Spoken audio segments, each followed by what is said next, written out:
Una tranquilla, anzi un'esaltante serata da padri e figli sul prato immenso ed accogliente di Villa Manin, alle porte di Codroipo. Detta così potrebbe sembrare il resoconto di un picnic di mezz'estate, di una festa all'insegna di salsicce e polenta con tanto di partitelle a pallone e sfide a tiro alla fune. Invece, una delle cornici più esclusive dell'estremo nord-est, nella provincia udinese che è sempre più regina del rock e della musica in generale, una platea variegata di seguaci o semplici appassionati dell'heavy metal che è storia e non improvvisazione ha assistito al concerto degli Iron Maiden, unica tappa italiana del gruppo nuovamente guidato dal vocalist Bruce Dickinson, un tipetto molto raccomandabile dalla voce tagliente e diretta che ha appena compiuto 52 anni e che, per più di un'ora e mezza, ha deliziato le orecchie attente di 15.000 giovani e meno giovani, fans duri e puri come Dario, il 69enne ex ingegnere aeronautico friulano al quale il figlio, appassionato come lui della band britannica, ha voluto regalare per il compleanno l'esibizione degli amati Iron Maiden, comunque già mirati altre 3 volte in passato.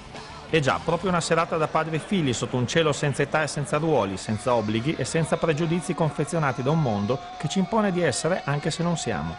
Come Dario ha esibito una maglietta storica dei Maiden, in tanti si sono svestiti velocemente di giacca e cravatta per indossare la t-shirt simbolo dei propri idoli, applauditi e sostenuti a gran voce fin dall'inizio, quando hanno aperto con The Wicker Man una scaletta principalmente impostata sui brani degli anni 2000.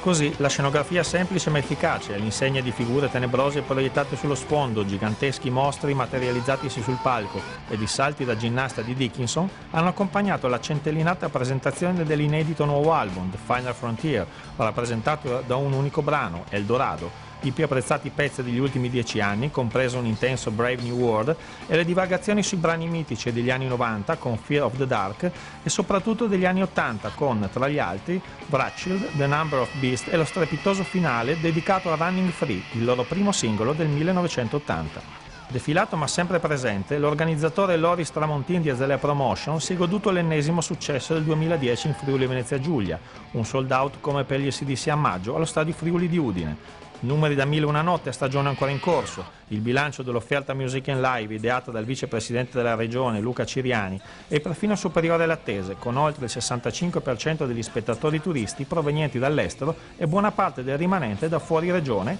che hanno incrementato in maniera sensibile le entrate degli operatori locali e di conseguenza il gettito fiscale che tanto bene fa ai conti pubblici che servono a garantire servizi ai cittadini. Una scommessa che abbiamo vinto 2 anni fa, quando io e Turismo FUG ci siamo inventati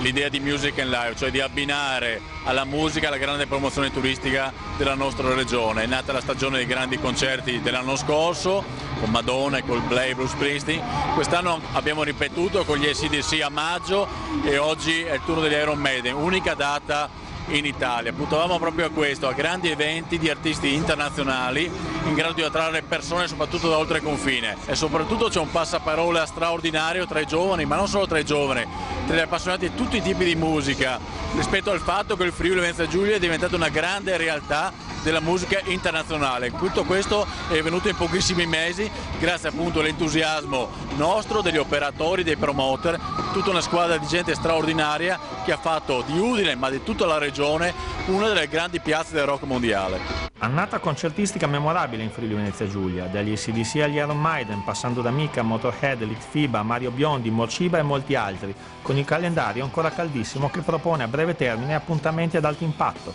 primi fra tutti i 2 super eventi che chiuderanno l'estate post-mondiale, il Placebo il 3 settembre a Villa Manin e l'accoppiata Dalla De Gregori il giorno dopo a Udine, in piazza Primo Maggio. Se è vero che gli assenti hanno sempre torto, beato chi c'era e ci sarà.